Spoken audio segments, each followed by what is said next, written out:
Today, we're going to dive into one of the most intense systems of political accountability you've probably ever heard of. And it's not from some modern-day government or think tank. Nope, we're going back to the 7th century. We're looking at the leadership doctrine of the second Caliph Umar ibn al-Khattab. And his entire system was built on one single powerful idea. That power is a profound responsibility. It's a sacred trust. All right, let's get into it. I mean, it's a question for the ages, right? When someone gets authority, what's to stop them from abusing it? Umar's answer was to build this radical culture of accountability that started from the very, very top, and it was all rooted in a principle that came even before him. And this is the foundation. See, following the teachings of the Prophet Muhammad, Umar saw leadership not as a right, but as a sacred trust, an amana in Arabic. It's a principle straight from the Quran, which, as you can see, commands leaders to give those trusts back to the people and to judge with complete justice. This wasn't just some nice-to-have idea. This was the non-negotiable law that his entire government was built on. So that's the principle. But how do you actually enforce a sacred trust in the real world? Well, it all started with a simple but totally revolutionary idea: absolute equality before the law. Didn't matter who you were, what your title was, or who your dad was. And, a really powerful case out of Egypt illustrates this perfectly. Okay, so picture this. The story kicks off when an ordinary Egyptian citizen makes the very long journey to the capital, Medina. He's not there for a holiday, he's there to file a formal complaint.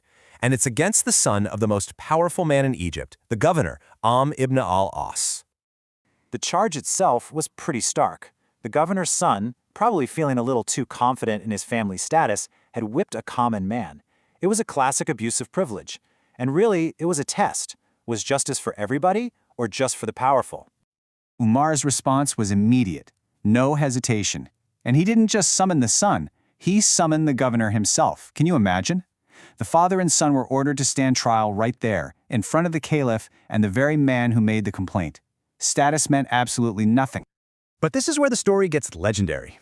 After the Egyptian was literally handed the whip to settle the score himself, Umar turned to his powerful governor, Amr, and he delivered this thunderous line. Just think about that for a second. When did you enslave people whose mothers bore them free?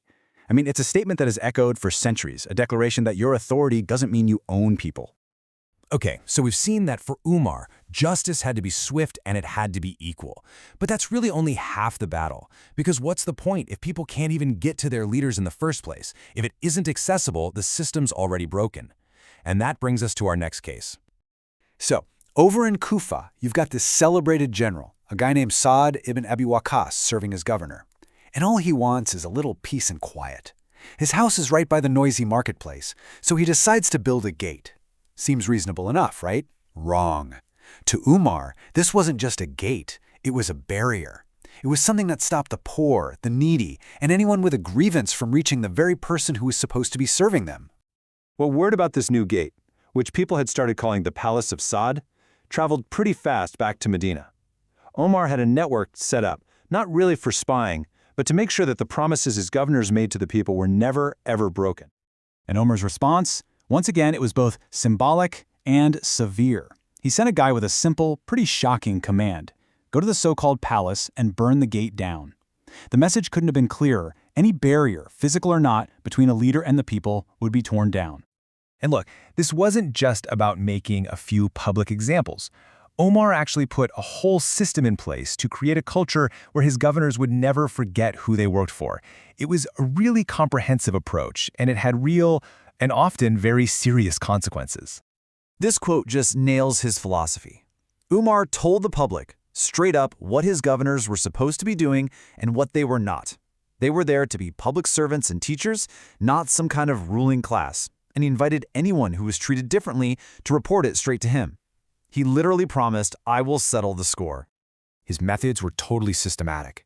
I mean, it was a whole spectrum.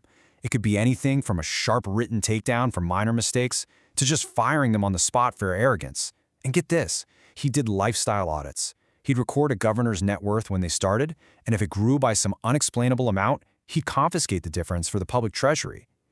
In cases where someone was physically hurt, he'd let the citizens literally settle the score. But maybe the wildest method was what he called a humbling demotion, to teach a very real lesson in what it means to serve. So, for example, take the case of Ayyad bin Ghanem. He was the governor of Syria. And word got back to Umar that this governor was starting to live a pretty fancy lifestyle. He'd gotten himself a private bath, he had an exclusive inner circle, he was basically separating himself from everyday people. So what does Umar do? He summons him, strips him of his fine clothes, and hands him a rough woolen tunic. His new job? For months, he had to go tend a flock of sheep out in the wilderness. Umar wanted to physically remind this governor where he came from and that his job was to serve, not to sit around in luxury. And you know what? After the punishment was over, Ayad apparently became one of Umar's best governors. So, when you pull back and look at the whole picture, what are the big principles we can take away from this? What made this system of accountability so incredibly effective? It really boils down to these core ideas, that justice has to be blind to your rank, that leaders have to be radically accessible, no barriers, that public office is a sacred trust, it's not a personal privilege, that any wealth you get from that position is questionable and probably belongs to the people, and maybe most important of all, that true, just authority can only be built on a foundation of humility. You know, Umar's model of governing, forged over 1,400 years ago, it really forces us to ask a tough question about our own time. In a world full of motorcades, private jets, and political dynasties, his principles feel both ancient and incredibly urgent. It makes you wonder, what have we lost by building all these barriers instead of tearing them down? And what's the real price we all pay for unaccountable leadership today?